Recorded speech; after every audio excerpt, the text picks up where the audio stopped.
right, ladies and gentlemen, we're looking at 8.3. This is all about how to prove that quadrilaterals are parallelograms. Okay?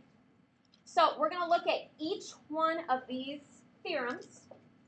They're added to our other theorems. We know that opposite sides of parallelograms are parallel to each other. We know opposite sides are congruent. We know opposite angles are congruent. We know same sides angles are supplementary. What else do we know? Oh, we know the diagonals bisect each other. So we're looking at theorem 8.7. It's kind of the opposite of what we talked about before. If both pairs of opposite sides of a quadrilateral congruent, then the quadrilateral is a parallelogram. So that's simply drawing four sides. And if the opposite sides of a quadrilateral are congruent, then the quadrilateral is a parallelogram. So if these are congruent, then we know it has to be a parallelogram. That was theorem 8.7. 8.8. If both pairs of opposite angles of a quadrilateral are congruent, then the quadrilateral is a parallelogram. So again, I've got my four sides. I've got my opposite angles are congruent to each other. Therefore, it is a parallelogram. Okay, it's kind of the opposite of what we were saying before. We talk about that's called the converse. These are kind of the converses. Okay. If an angle of a quadrilateral is supplementary to both of its consecutive angles, then the quadrilateral is a parallelogram. This is a little bit harder to draw. I'm going to make my angles. Okay. I'm going to label them angle 1, 2, and 3.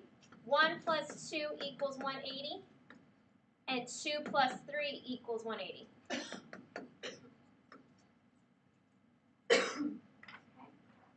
If the diagonals of a quadrilateral bisect each other, then the quadrilateral is a parallelogram. So again, my four-sided figure, if I make it so my diagonals are congruent, then it must be a parallelogram. It looks a lot like theorem 8.6 on the board over here. Is that 8.11? Yep. 8.10, excuse me. 8.11, if one pair of opposite sides of a parallelogram are congruent and parallel, then the quadrilateral is a parallelogram. This one is a new one. This one is a new one. So, I've got my parallelogram, and I'm saying that these two sides are not only parallel, they're also congruent to each other. Oops.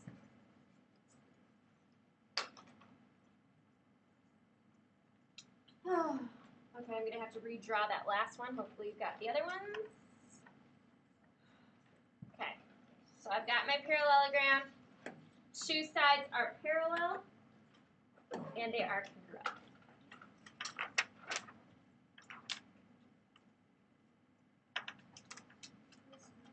Yes? Yep.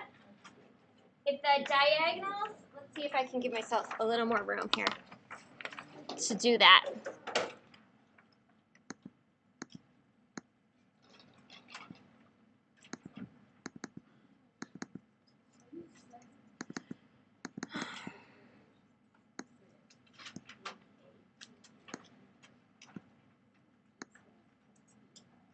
Okay. So theorem 8.10, I've got a parallelogram. I've got the diagonals. If the diagonals bisect each other, that means, I'm going to put it in green, these two are congruent. Bisect means cut in half. And it means these ones, I'm going to put them in blue, are congruent to each other. Okay? All right. I want you to take 2 minutes and write down what are the ways to prove a shape is a parallelogram. So you can use those theorems right before. How would I prove a four-sided figure is a parallelogram? Just a sentence or two, right where it says, what are the ways to prove a shape is a parallelogram? We're not doing example 1.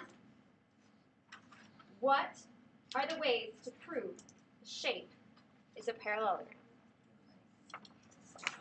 Write it down. You don't need to talk about it. I want you to write it down, and then we will talk about it.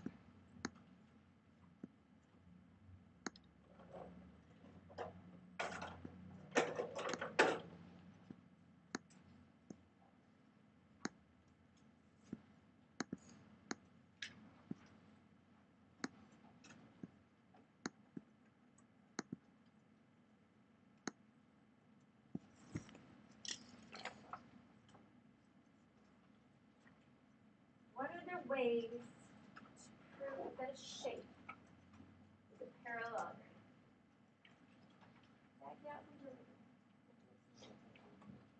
What are the ways to prove that a shape is a parallelogram?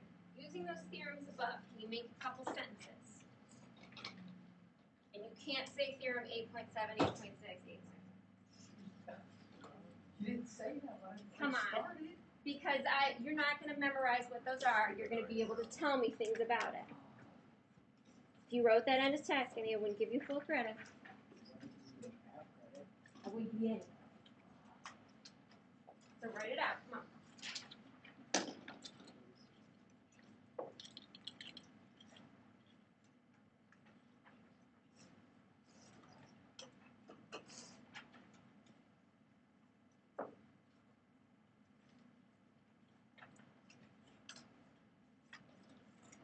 Somebody want to share out what they wrote?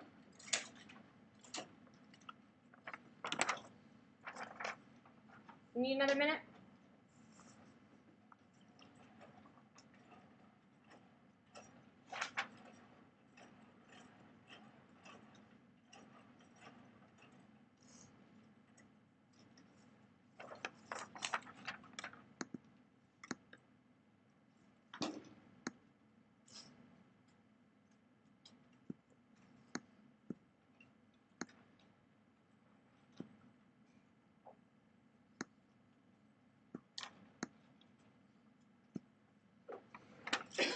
Okay, Sam, what do you got? What did you write down? I put it on that you can prove all the theorems above if you could prove that they're supplements, opposites. Okay, that's one way. Yep. Anybody else? What's another way?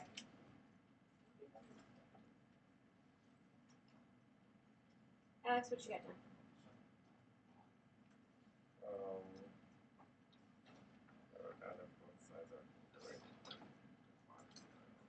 If opposite sides are congruent, then it's a parallelogram. Anybody else get something different? So I've got same side angles are supplementary, so it's supplementary to both the angles next to it. We've got opposite sides are congruent. What else? Dana, what do you got down? The same thing they said. Just those two things. You don't have anything else. You guys, there's 5 different things up here. Oh, yeah. Yes. No, no. There's no theorem 8.1 on this paper, first of all. So, quadrilaterals are congruent if opposite sides are congruent, opposite angles are congruent, same side angles are supplementary, the diagonals bisect each other, and you can also prove it by proving one side is parallel to another side and that those two same parallel sides are congruent to each other. You're going to need to be, I'm going to ask you almost the same question on your quiz on Friday. Okay, so we are looking at the back now. We are going to graph these, we're going to plot these points and make this parallelogram. A is 2, 0. B is 3, 4. C is -2, 6. And D is -3, 2.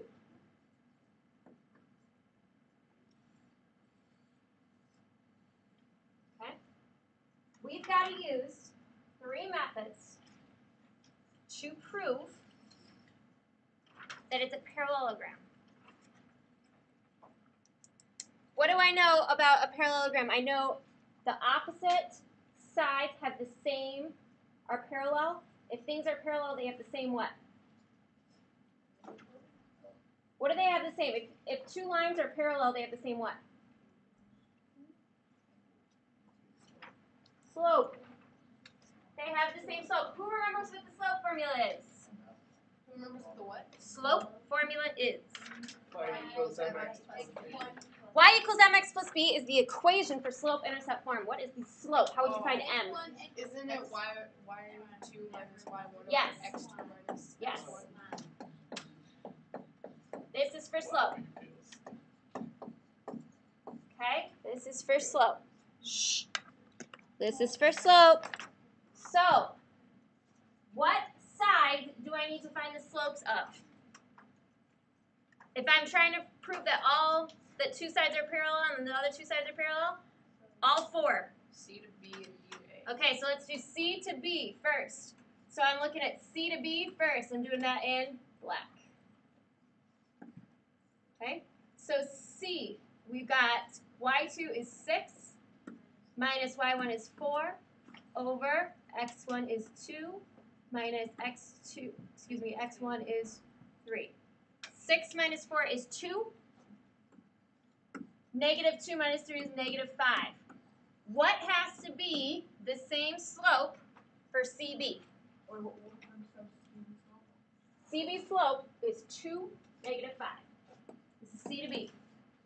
What side has to have the same slope as C to B? D to A. So let's figure out D to A. I'm going to do D to A in red. Oh, goodness gracious. DA.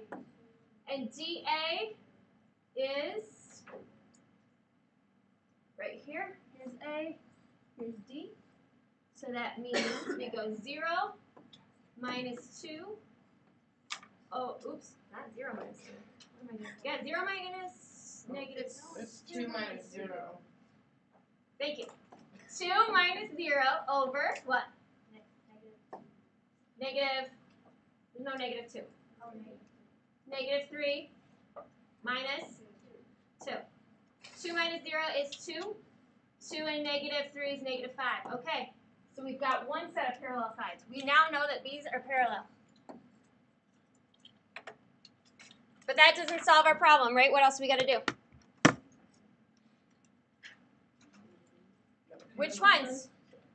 CD. Okay, let's do CD next. I'm doing it in green.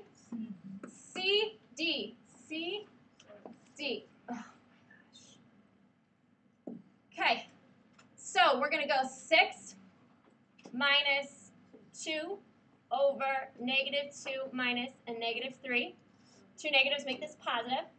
6 minus 2 is 4. Negative 2 minus 3 is 1. Yes. Okay, so what is the other one that needs to be parallel to it? B, A. So I'm looking at B and I'm looking at A. So that's 4 minus 0 over 3 minus 2. So that gives me 4 over 1. So they are parallel to each other.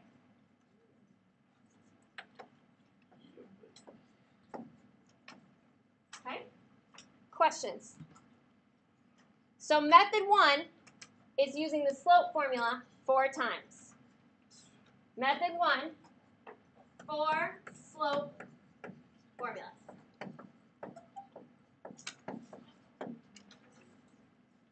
Okay. What do you think method 2 would be? What else do we know? That whole thing was only method 1. Distance formula? Distance formula. Opposite sides must be congruent. Opposite sides must be congruent. So we're going to use the distance formula. So distance is y2 minus y1 squared plus x2 minus x1 squared. Okay? I'm not going to write that whole thing out. I'm going to put it in my calculator each time. All right. So let's find the distance first from, let's erase these circle things that I did so that I can read